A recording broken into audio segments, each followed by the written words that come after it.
The claim didn't sound like a joke. "I'm the fastest guitar alive." Alvin Lee said it without raising his voice, without leaning into the room for approval.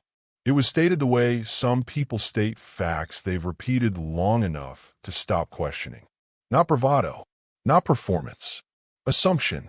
The room reacted the way rooms usually do to confidence like that. A few smiles, a few nods. Someone chuckled softly, unsure whether they were allowed to challenge it. Prince didn't react at all.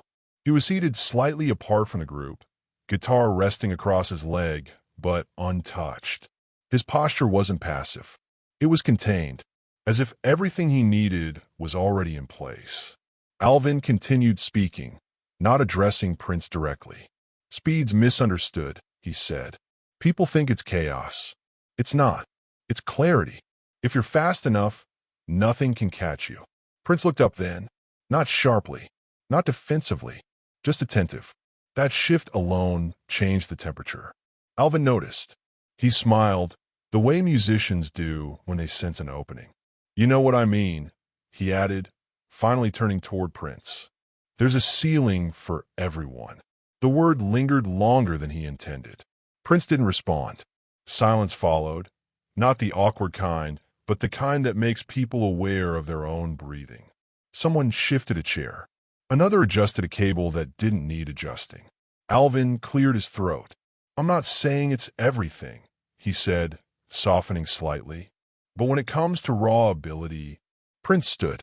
No announcement. No interruption. He rose calmly, set the chair back with care, and adjusted the strap of his guitar. He didn't look at Alvin. He didn't look at anyone. He checked the tuning quietly. That restraint mattered, because Alvin was used to reactions, disagreements, defenses, counterclaims, even admiration. What he wasn't used to was being answered without being addressed. Prince stepped closer to the amp, but didn't turn it up. If anything, he rolled the volume down slightly. The choice was deliberate. The room leaned forward. Prince played one note. Not fast, not slow, just placed.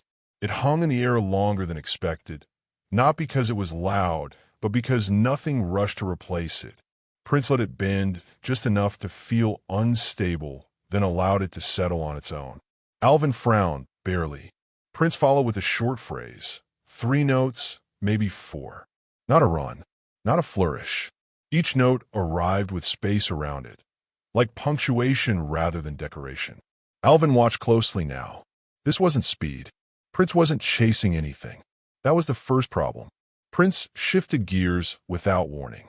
The tempo increased, not suddenly, not aggressively, but smoothly, like something accelerating because it could, not because it needed to. The notes began to stack. Still clean, still controlled. But now there was pressure. Alvin felt it before he understood it. The realization that speed, when chosen rather than claimed, behaved differently. It didn't announce itself.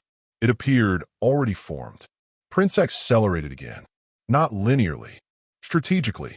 Short bursts, sudden stops.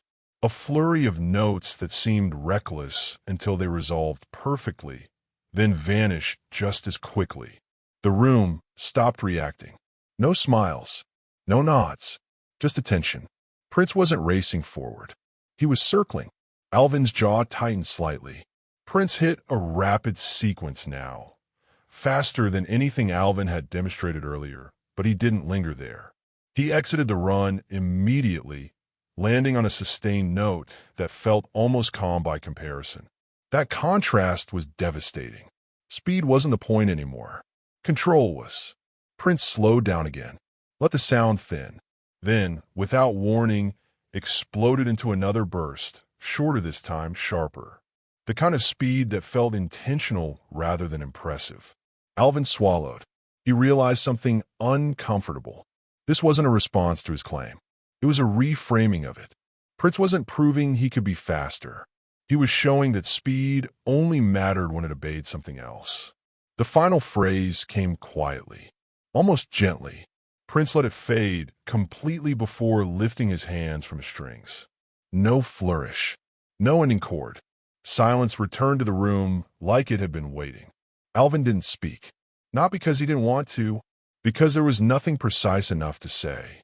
Prince nodded once, more to the instrument than to the room, and stepped back. He sat down. That was it. No explanation. No counterclaim. No correction. Alvin stared at the floor for a moment longer than necessary. He hadn't been contradicted. He had been shown the limit of the statement he believed in, and the room knew it, because speed, it turned out, wasn't something you declared. It was something you released, and Prince had just let it go. No one rushed to fill the silence. That was new. Normally, after a moment like that, someone would laugh. Someone would explain. Someone would translate what had just happened into words everyone could agree on. This time, no one volunteered. Alvin Lee remained standing, hand still on his guitar, but not playing. His eyes weren't fixed on Prince. They were unfocused, as if he were replaying something internally and not quite finding the frame where it fit. Speed had always been Alvin's language. Not recklessness, precision at velocity. He had spent years proving that clarity didn't disappear when tempo increased. It sharpened. That belief had carried him through stages, through applause, through reputation. But what Prince had just done hadn't challenged that belief directly. It had bypassed it. Alvin shifted his grip on the neck slightly, then stopped himself. He didn't play. He didn't test a phrase. For the first time that night, he hesitated without intending to. Prince noticed. He didn't look up immediately. He waited, as if allowing the moment to choose its own shape. Only when the room had fully settled did he glance toward Alvin. Not confrontational. Open. That openness unsettled Alvin more than arrogance ever could. "You're fast," Alvin said finally. It wasn't defensive. It wasn't generous. It was factual. Prince nodded once. Sometimes. The answer was deliberately incomplete. Alvin exhaled slowly. "You weren't trying to be." Prince tilted his head slightly. "No." That was it. No justification. No explanation of method or philosophy. Prince wasn't interested in narrating what had just happened. He let it remain unlabeled. Alvin looked around the room then, at the faces, at the quiet attention that hadn't been there earlier. He recognized that look. It was the look people had when something rearranged their expectations. That realization landed heavily, because expectations were what speed thrived on. You outran them. You surprised them. You stayed ahead. Prince hadn't done that. He had slowed time around them. Alvin sat down. That small gesture carried more weight than any admission could have. He placed the guitar carefully across his lap, but didn't touch the strings. "I thought speed was the point," he said, more to himself than a Prince. Prince didn't answer right away. When he did, his voice was calm. "Speed is a color." Alvin looked up. And you don't paint everything with it." The room absorbed that quietly. Someone nodded without realizing they were doing it. Alvin smiled faintly, not amused, acknowledging. "You're saying it's a choice." Prince met his eyes. It always was. That was the moment Alvin understood what had actually happened. Prince hadn't responded to the claim, "I'm the fastest guitar alive." He had responded to the idea that speed defined the player, and he had dismantled it without attacking it. Alvin leaned back slightly. "I've been running ahead of the music," he said softly. Prince shrugged. "Sometimes it catches you anyway." That line settled deep. The room stayed quiet after that, not tense, not awkward. Reflective, as if everyone was privately reassessing something they had relied on. Prince didn't play again. He didn't need to, because the response had already landed. And Alvin didn't feel embarrassed. He felt adjusted. That was worse and better, because embarrassment fades. Adjustment stays. Alvin looked down at his guitar, then back up at Prince. "You didn't try to beat me." Prince shook his head. That wasn't the conversation. Alvin nodded slowly. He understood now. Speed hadn't failed him, but it stopped being enough. And that realization, quiet, unannounced, was the thing that would follow him long after this room emptied. The room didn't reset after that. It softened. People stayed seated longer than necessary, as if standing up too quickly might disturb whatever had just settled into place.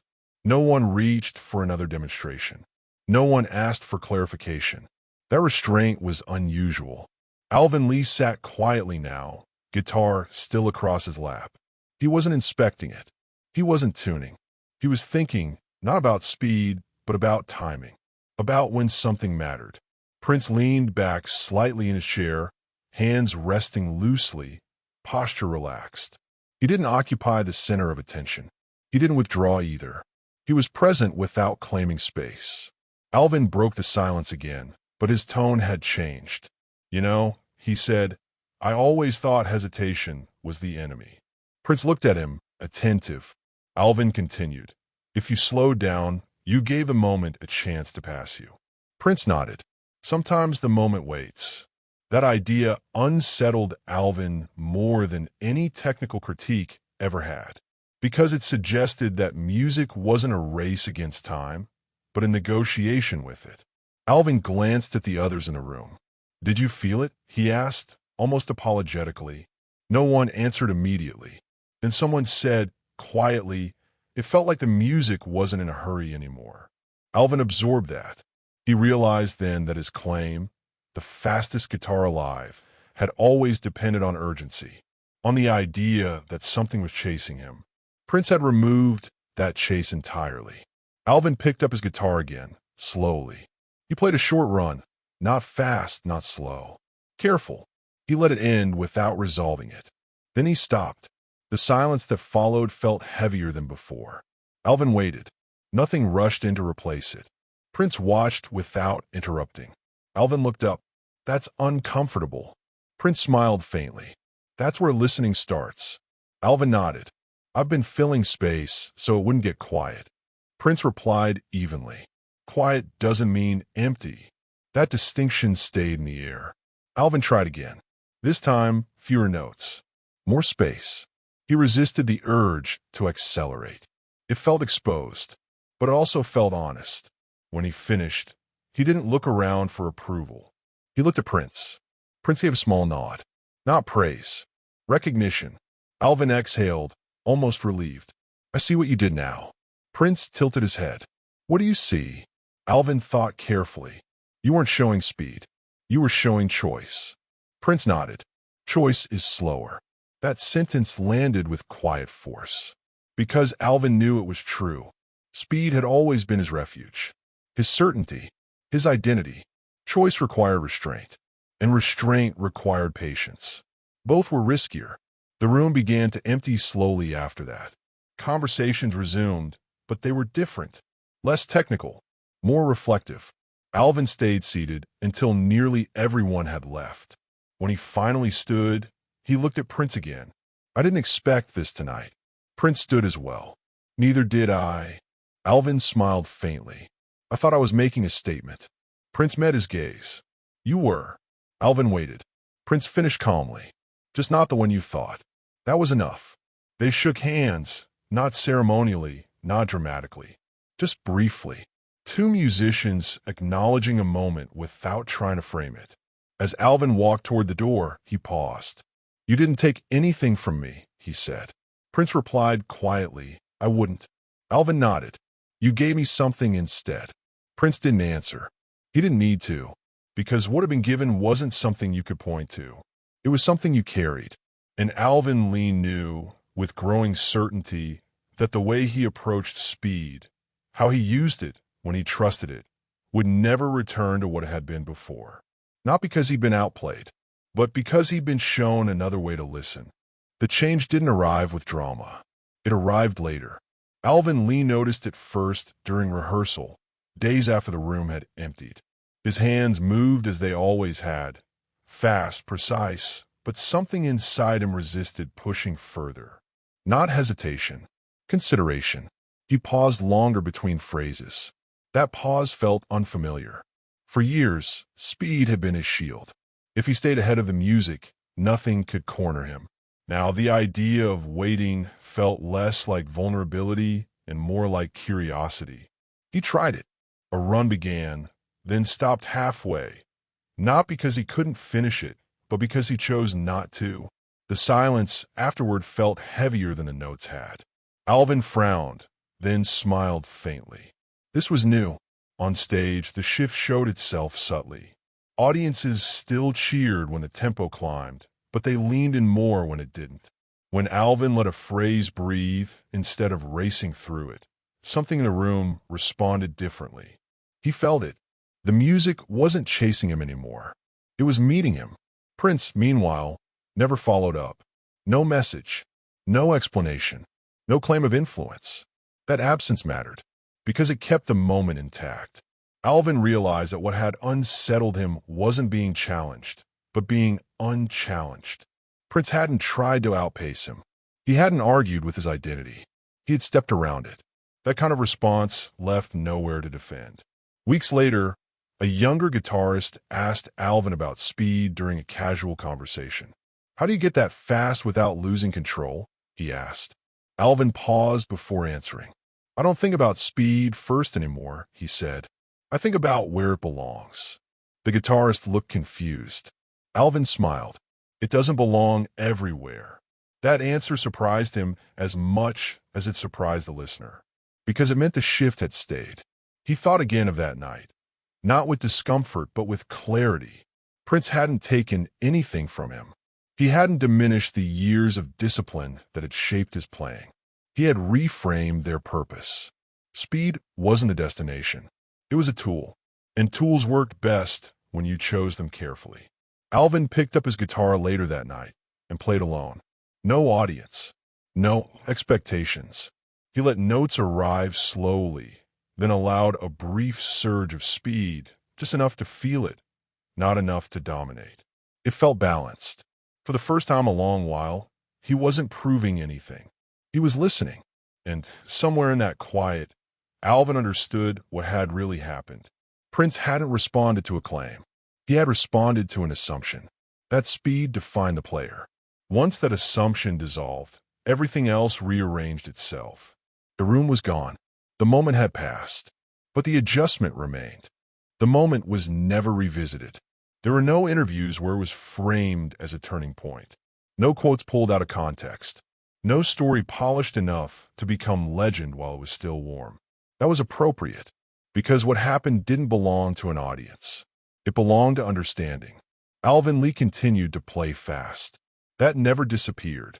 The years of discipline didn't vanish, and neither did the identity he had built around it. But something subtle had changed. Speed was no longer his declaration. It was his decision. He began allowing phrases to end before rushing past them, letting silence exist long enough to hear what it wanted next. Audiences noticed without knowing why. The music felt more deliberate, more alive. Prince never claimed credit. He never spoke about the exchange. He didn't need to.